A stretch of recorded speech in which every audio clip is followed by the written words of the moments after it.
All right, folks, this is a long one, very longer one at least, and I did a shorter version of this over on my YouTube channel at Clark Masterson. You can check that out if you want. But today we are talking about mindsets. Now, generally speaking, our brains, we humans, love to avoid risk. And I mean, obviously, we need to be safe. Danger can kill us. We don't want to be risky. And it is also true that we have to take risk and step into the uncomfortable if we want to grow. Now, even though we have to take risk if we want to grow, our brain wiring oftentimes leads us astray. And well, to be more specific, it doesn't actually lead us astray. It doesn't lead us anywhere. It just keeps us stuck. It keeps us trapped. Have you ever heard a story about, it's a stereotype, it's a trope, the high school football star who never made anything of his life, and he had everything going for him. And he was athletic, and he was charismatic, and he had a bright future. And then 20 years later, you hear that he's still working at the bowling alley and smoking a pack a day, drinking beer, and reminiscing over the glory days. Now, nothing against bowling alleys, but that's kind of a stereotype, right? Or there's the homecoming queen that was dating that high school star who ended up sticking with him and now is unhappy because she never took the risk to leave. Now, I know these are just stereotypes, but these stories exist. And there are people who make excuses for never doing the things they wanted to do. Now, I'll tell you personally, I've been in that boat as well, where I've made excuses for not doing the things that I want to do. It's one of the reasons why I'm so interested in this topic of being unstoppable, because there are so many things that stop us. Well, actually, and it turns out most of it is just in our mind. So why is it that some people create these excuses over and over and over, and other people can create repeated success in their life? Like Richard Branson, Elon Musk, Warren Buffett, these guys have built successful companies and have been successful over and over. But then we have some athlete stories like Ryan Leaf, Johnny Manziel. These guys had everything going for them, but now where are they at? They had gone through some challenging times and couldn't bounce back. Now, this positive and negative, the success and failure side, this contrast exists in us as well. Sometimes we feel invincible and in control, and other times we feel trapped and helpless. Why is that? And I've been there. I'm sure you've been there as well. Well, there is a book called The Power of TED, and it was written by David Emerald, and it explores the mindsets that lead to success and failure. And to be more specific, it explores the mindset that keeps us stuck and discusses a mindset that keeps us free. So today we're talking about those mindsets and the power of TED. Now, just an acknowledgement here. I've worked with hundreds of leaders and high performers, and no matter how successful they are, all of them have struggled at one point or another with a mindset that held them back. Sometimes they were absolutely crushing it, and sometimes they were in a rut and just couldn't get out. And this goes for us as well. We have all felt at one time or another that life was unfair. Now, I know I started this conversation with the story about the high school athlete and how he ends up reliving his glory days, but let's bring this into our common experience. So can you think about a time where you had a situation, you had a bad experience with another person, but instead of speaking up, you didn't say anything about it. You didn't say anything. So maybe this is at work and your boss gets totally mad at a meeting and fires off at you. Or maybe you've got a coworker that disrespects you, or a coworker that's going to miss a deadline. You have to pick up the slack. You don't say anything. Or maybe it's even in a personal relationship. Maybe your spouse says something that hurts you. But instead of saying anything, you hide your feelings and your reactions, and you say nothing at all. You ever been guilty of this? I still get challenged with it. And newsflash, everyone has done this. But consider for a moment what happens next when we don't say something, when we feel hurt by the other person, and we don't take action on that instinct to talk.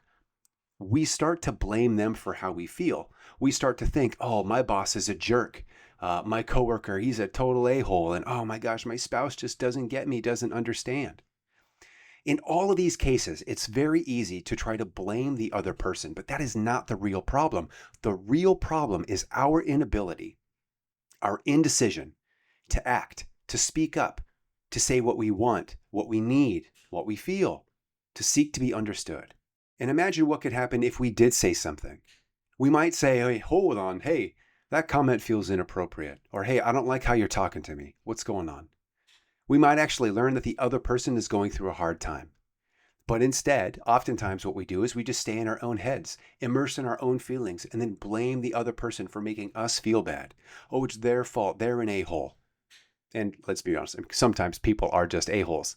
But the point here is that we live in our own minds and we create excuses for why we don't say the things that we want to say. This is a human response, by the way. Again, everybody struggles with this or has struggled with this. And nothing is wrong with us because we do this. It just happens to be a very ineffective way to live and to live with others. Now, in those moments, something is holding us back from speaking up and from taking action. Now, the problem is most people are not aware of what it is that's actually holding them back or holding us back in that moment. Now, before we can talk about how we move forward and how we get over this, we have to talk about this topic. What is holding us back? Friends, the biggest problem, the biggest thing that's holding us back in this situation is this. It's the victim mindset. We are playing a victim. We pretend to be a victim. And yes, we pretend. It's like we're part of a drama or a fairy tale. It's like we're Cinderella and we believe that we are surrounded by wicked stepmothers and evil stepsisters. We can't do anything about our situation. We can't say anything about where we're at. When we play the victim, we are stripping our power to do something, even when we have the power to do something. But we're playing a character in a story, in a drama. Now, this brings me to the topic of a drama triangle. Now, I want to teach you about this concept, but beware, friends. When you learn about the drama triangle, you'll notice that they are everywhere, and you will begin to see them everywhere. In the workplace and in coaching and organizations and organization development, we call these also communication triangles. So this is what happens when you've got person A and they have a problem with person B, but instead of talking to person B about their problem, they go complain to person C. Once that happens, we have a communication triangle. They complain, they gossip, they talk, they do everything except take action and talk to person B about the problem. This is destructive. This is destructive behavior.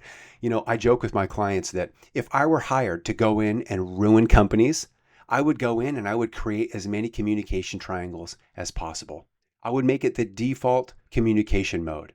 Always backbiting, always spreading gossip. It is that destructive. Now, the communication triangle is a drama triangle, and each person A, B, and C, play a role in this triangle. They have a name as well, like an archetype. The drama triangle, by the way, is not from David Emerald in his book, The Power of TED. It actually comes from a guy named Stephen Karpman, and he did work in the 1960s on this drama triangle.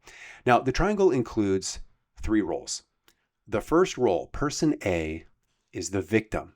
Now, this is the person who has been hurt, and they feel like they're out of control and they can't do anything. Now, I don't mean out of control like wild child out of control, but they literally do not have any control over the situation. The victim, they feel powerless. They feel helpless. They feel hopeless. And they feel as if they're at the mercy of others. So the victim is going to say things and think things like, oh, well, this isn't my fault. That's not fair. And why me? Have you ever caught yourself saying these things? I sure have. And sometimes still to this day, this is an immediate reaction that I have in my head. Something happens and I'm like, oh my gosh, that's not fair. That's the victim voice coming out. Now, for the record, playing the victim and being victimized are 2 different things. When someone acts against us, against our will, we are being victimized. When someone uses their power against our will, we are being victimized. So we are victimized every time we experience an act of violence, or even when we are cut off in traffic, we are being victimized. But playing the victim is when we are in a situation where we could do something, but we don't. Instead, we justify our inaction by saying, it's not my fault. I can't do anything. I can't say anything. This is the folly of the victim mindset. We pretend to be an actual victim who is powerless when in reality, we have the power to act. So we'll talk more later about why we do this. But in order for the victim to feel helpless, they need a person or situation to make them feel that way. So this is where the second role or archetype in the drama triangle comes in. This is person B. The name for this individual is the persecutor. Now, the persecutor is the cause of the victim's problem and pain. Persecutors are those who, in the victim's mind, are out to get them. The persecutor inflicts injustice upon them. When the victim says, I can't, it's because they are blaming the persecutor. I can't because they won't let me. That is victim behavior. The persecutor also doesn't have to be a person. It can be a situation. So for our conversation, we're going to talk about persecutors as people, but it could be bad weather. It could be traffic. It could be an illness that somebody comes down with. It does not have to be a person. When it is a person, though, what's interesting is that the persecutor is also a victim. They are a victim as well because they say, well, it's not my fault. Whose fault is it? Whose head's going to roll? The victim avoids taking responsibility and ownership because, hey, it's not my fault. But the persecutor also avoids ownership by shifting the blame to someone else. In the book, The Power of Ted, David Emerald notes how we can shift back and forth between these two roles. He notes that both of these characters, the victim and the persecutor, feel out of control. They are jaded. If your boss says, this isn't my fault, whose fault is this? They are playing both the victim and the persecutor. They are avoiding responsibility as well as seeking a target to blame. In the drama triangle, remember, person A has a problem with person B, but they don't go to person B because that's the persecutor. They go to person C. We still need one more person. Now, in the fairy tales, the victim is like the damsel in distress. The persecutor is like the dragon or the wicked stepmother. Who do you think comes to save the day? You're probably thinking the hero or the knight in shining armor. And you're right, this person is called the rescuer. Now, the rescuer thrives on drama because they get to step in and save the day. They get to feel important by doing good for someone else. Now, while the victim thinks, oh, poor me, this isn't my fault, the rescuer's thinking, oh, poor you, this isn't your fault. I'll save you. And they jump in, they take action, they fix things, and hooray, they feel great. And the rescuer gets to feel valued and important in being able to help the victim. Now, friends, I will admit, I am a rescuer, or at least a recovering rescuer. I love being helpful. I love solving problems. And I love the feeling of being valued for the help that I give. But this definitely puts me at risk for rescuing behavior. We'll talk about why this is an issue. But first, let's look at other rescuing behaviors. Let's say a friend comes to complain to you and has no intention of taking action. If you listen and validate their feelings, you are rescuing. If a coworker has a problem with another person and you go talk to that person on their behalf, that is rescuing behavior. In the workplace, it might look like, if a peer or a direct report needs help with a project, you step in and help. You are rescuing. Now, there's some nuance here, but let's just start there. You might be thinking at this point, well, hold on a second. Are all of those really rescuing? What do you mean listening to my friend is rescuing? Like, shouldn't I listen to them vent their frustrations? Shouldn't I help my team if they're struggling to finish a project? And I would say, well, hold on. These are fair questions. With the rescuing behaviors we just spoke about, I want to add a caveat. We are rescuing when we take another action or we take an action for another person because we believe they are helpless and they need us to solve their problem. It's not the action that is particularly harmful, it's the belief that we bring with it. I believe, my opinion, there's a version of rescuing which I might call constructive rescuing, where we take action for another and we believe that they are creative, resourceful, and whole. They don't need my help, but I still offer my help. I know they could do it if they had time, but they don't have time, and so I'm going to offer some assistance. There is a difference, and it all comes down to my mindset. And I've experienced this in the workplace as well. I've got work to do, a coworker has a work to do, and all of a sudden, the boss shortens the timeline. What are we going to do? I mean, it's not like we can't do the thing if we had more time, but we all step in, we help out, we help each other. We help save each other. It's not necessarily rescuing because I still believe in the other person. But again, when we take that action because we're saying, oh, poor you, it's not your fault, I'll save you, then it's rescuing. Why am I sharing all of these three roles? Like, why is it important that you can identify a victim and a persecutor and a coach? And it's because of this, team. Triangles are everywhere. And when we show up in any one of these roles, we are contributing to drama. It's pretty obvious when we are playing the victim or when we are experiencing something with a victim who's looking for someone to blame. Oh, it feels dramatic. But when we look for someone to blame, we are being a persecutor. When we complain about our problems and we don't take action, we're playing the victim. When we jump in to take action on behalf of another person, we are rescuing them. And yes, even when we listen to a friend and validate their feelings, when they don't have no intention of taking action, we are playing the rescuer. Now, victims are victims, obviously, but persecutors create victims through blame and attack. If you've ever worked for a very loud, angry, persecuting leader, you know what that feels like. You can feel like a victim. Persecutors create victims. Rescuers unintentionally create and attract victims. When I work with leaders, we often identify how they are unintentionally showing up in these roles. Every time they ask, who's responsible for this? They are putting on a persecutor hat. They are looking to target a victim. Anytime they step in and they're like, fine, we don't have time, I'll do it. They're playing the rescuer and they are building and attracting victims. So it helps that we can recognize what it sounds like, what it looks like, and what it feels like, because the drama triangle keeps us stuck. It keeps us stuck in our teams. It keeps us stuck in our families. It keeps our families stuck. But it doesn't have to be this way. There is another way. There is another mindset that can set us free. Now, this mindset is the creator mindset. Now, the author of The Power of Ted, David Emerald, he tells this story. He's going through a divorce. He's about to wrap up his divorce. He's feeling like a victim and he's tired of it. So he asks himself a question. He tells himself, I'm done being a victim. What is the opposite of victim? And he says, the answer came to him immediately. In his mind, it popped right in. The opposite of victim is the creator. Now, from this insight, he developed a new triangle, one that empowers us to take action and own our destiny. Now, instead of being the victim who has no control and feels helpless, the creator owns their situation. The creator takes responsibility. Even if something is not directly their fault, they still take responsibility. While the victim is focused on the problem and is immersed in their feelings of stress and distress, the creator is focused on what they want. They're focused on solutions. Now, because they're focused on solutions and what they can do, this fills them with passion and that bias for action. David Emerald describes this concept, which he calls FISBE. The victim and the creator, they have different FISBEs. It's FISBE. So what does this mean? Well, F stands for focus.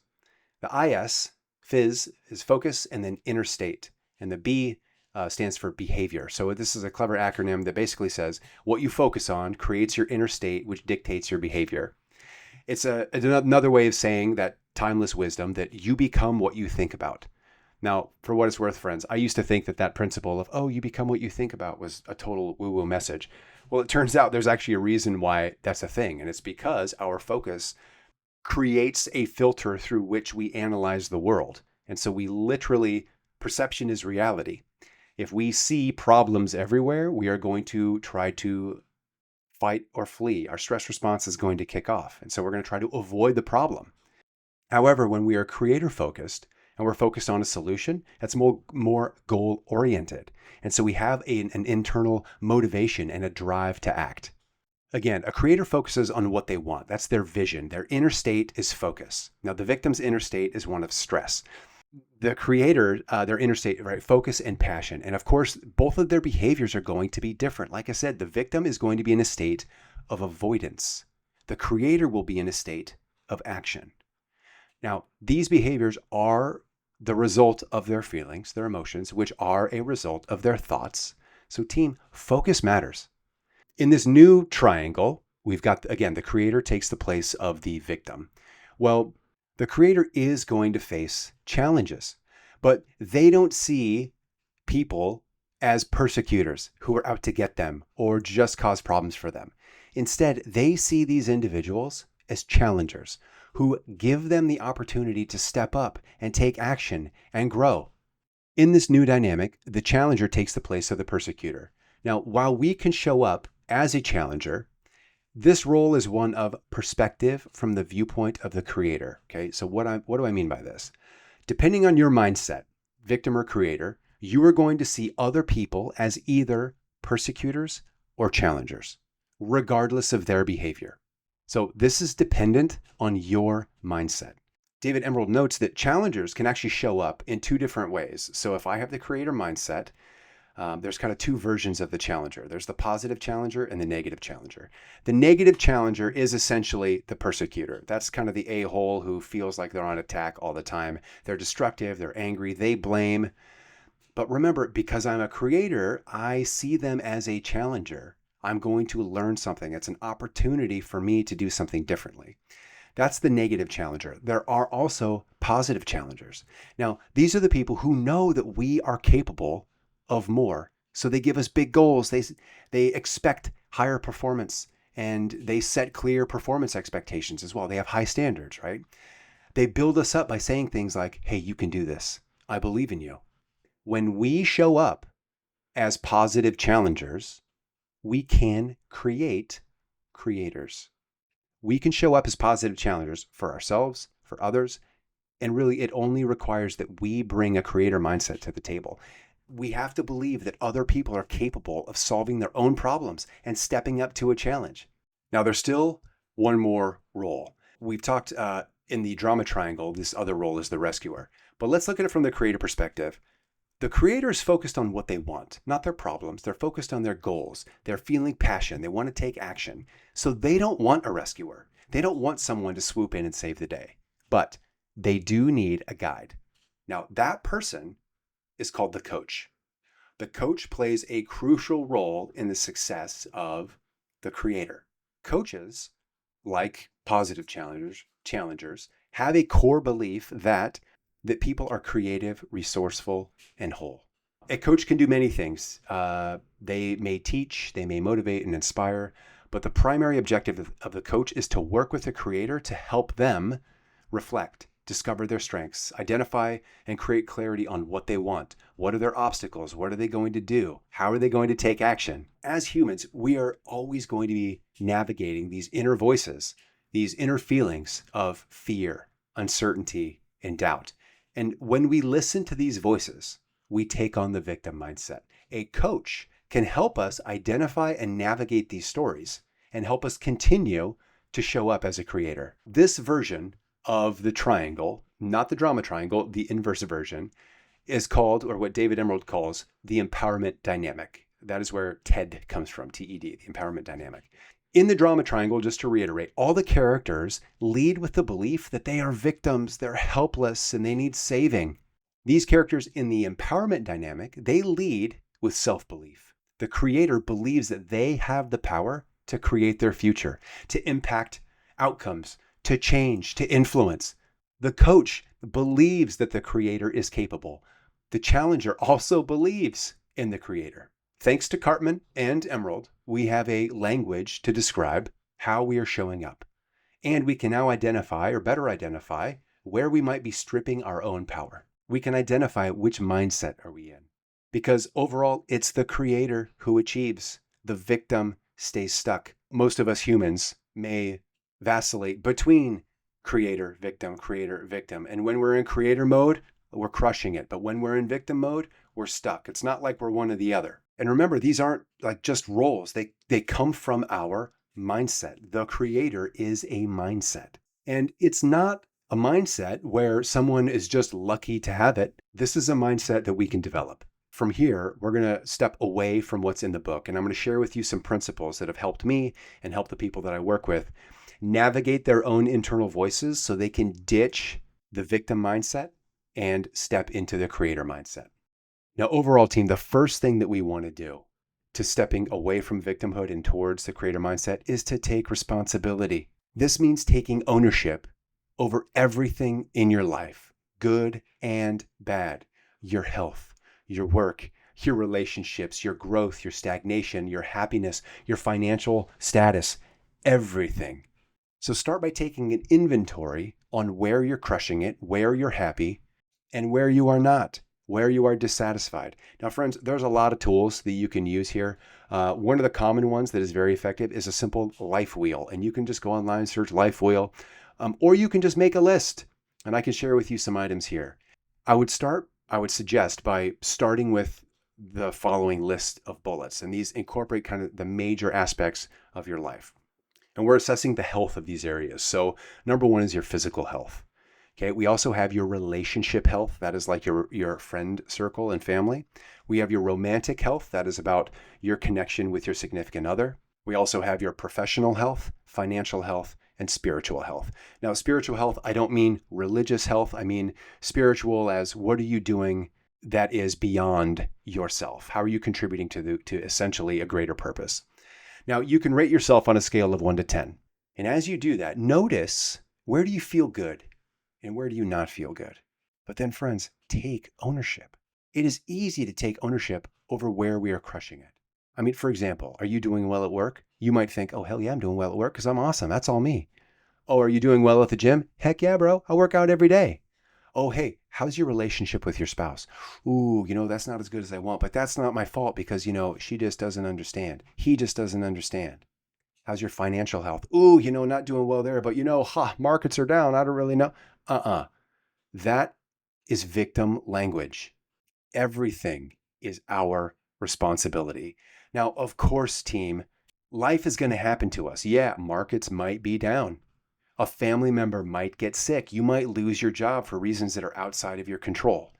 While we can't exactly take responsibility for things that the universe has in store, we can and should take responsibility for how we respond. This can be one of the hardest things to do, to accept responsibility. And it is because there are some things that are genuinely out of our control. However, every decision that we ever made or every decision that we avoided has landed us right in this spot. We are here because of every decision we've ever made. And also, let's say life happened and something happened to you that was, fully out of your control. Then at least we can and should choose the attitude in which we bring to the table. I come from a health and fitness background, and I would work with clients who had that victim mindset. And they would say, oh, I couldn't work out last week because, I had extra work. I had to work late and my kids had a function and then I got sick and then. Now, honestly, these reasons may sound reasonable, but my creator clients, they had a different point of view. They would say, oh no, I chose not to work out last week. Or I didn't work out last week because I chose to focus on work. I really wanted to lean in here. I spent some extra time with my kids. Guess which clients got better results? Now, the difference in these two perspectives is ownership. It is using the words, oh, I couldn't versus I choose. I'm not saying this is easy. This is a simple principle, friends. But the only person that we can change is ourselves. And if we want to be unstoppable, that is all on us. So we have to take responsibility. So we start taking ownership over our decision to act or not. After we take responsibility, we can move on to step 2. The creator knows what they want. So figure out what you want. What are your goals? What are you working towards? How are you growing? And when thinking about what you want, I'll give you a quick way to frame this up. There's 3 general realms of performance to consider. Realm number 1, the core realm, is all about you. You, my friend, have a right to be selfish on your own growth, your development, your goals, your achievement. This might include your health and fitness, your learning goals. This might be your communication skills. This might be you striving for self-mastery. Whatever it is, you have to take care of yourself first. Because without developing yourself first, you can't effectively, or you will be limited to how much you can develop realm 2. Realm 2 is the relational realm. This is all about our relationships. We could break this down further, but to save time, we're just going to keep it at relationship or relational realm. This could be your family, your kids, your friends, your coworkers, your spouse. This realm is all about the quality of relationships that we have. Now think about this, friends. You may have different goals in this realm depending on which relationships you're talking to, and that's totally fine. But at least create clarity on what you want. You don't have to focus on everything, but pick something. Personally, where I like to focus my clarity and goal setting is on my spouse and kids, like them first. because I'm always around them and they're the core of my world. But let me also go back. If you're not doing the work in realm 1 to focus on yourself, and you are always tired and you're not having your own personal needs and self-care met, how are you going to show up for others? There's that saying, you can't pour from an empty cup. Fill your own cup first, and then you can lean into relationships, your relational realm, or at least then you can do it with a full cup. I'm not saying you can't do it with an empty cup every once in a while, but obviously more effective when you're taking care of yourself. Our relationships should be a stable part of our life, at least our core relationships. After we create clarity on realm 2, we want to jump into realm 3 because it will serve as an accelerator or an inhibitor to realm 3. This is our professional realm. So this is all about our work and productivity. How are you progressing in your career? How are you building something that is in service to others? Actually, this is a topic that we should unpack at a later time, and we will, but we'll just leave it for now saying, hey, in the professional realm, your work should contribute to something greater than yourself. So we've taken responsibility. We know what we want, and we also have clarity in our professional goals. What do we do next? Well, we take action. Creators take action. Remember, they're focused on what they want. This leads to passion, which means they are action takers. Procrastinators are not creators. Friends, I say that fully aware that I am a recovering procrastinator. When I used to procrastinate, I would say things like, oh, I can't do that. I need to plan more. I need more time. Oh, I need more resources. Oh, if only I had this, then I could do that. Oh, I can't do that because. This is textbook victim mindset. Creators choose to take action. Look at your list of goals. How are you taking regular action to make progress? I know for me, like my health and fitness, my energy is really important to me. So doing something to exercise every day, even if it's just 15 minutes, that is the smallest thing that I am willing to do consistently to keep making progress towards the end that I want.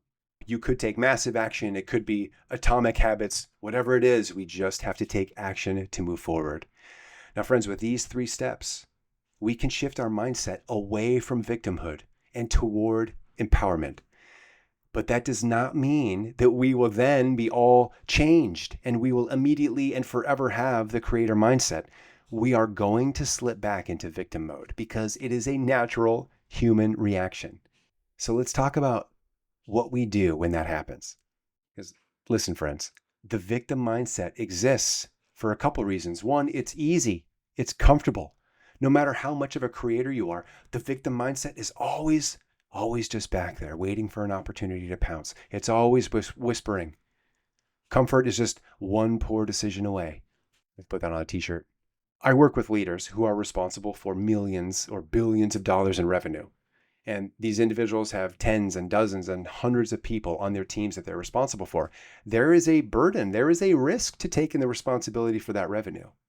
With that kind of pressure, it can be very tempting to say, I don't want that responsibility. And it's not just leaders who bear this burden. We all have responsibilities. Let's go back to our health, for example.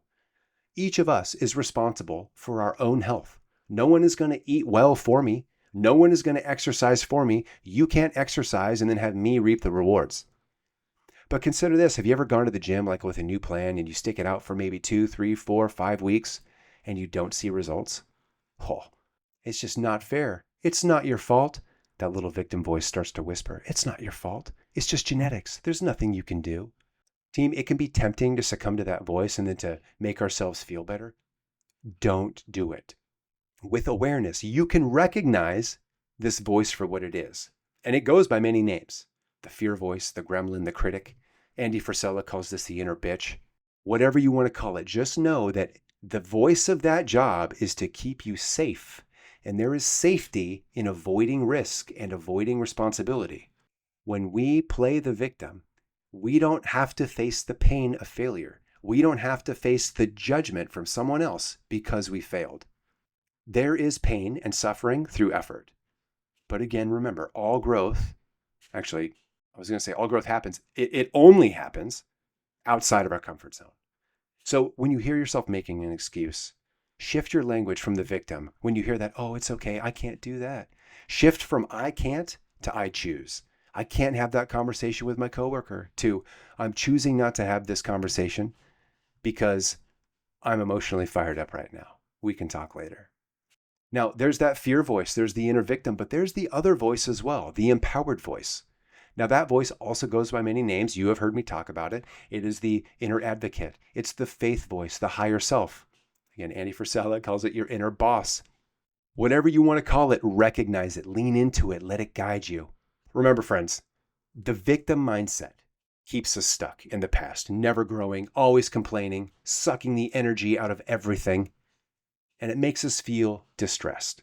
But we have the power to build an empowering mindset, the creator mindset. Take ownership, know what you want, and take action. It may not be easy, but it is simple. The steps are simple, and I believe you can do it. Go crush it, friends. And until next time, thank you for being here.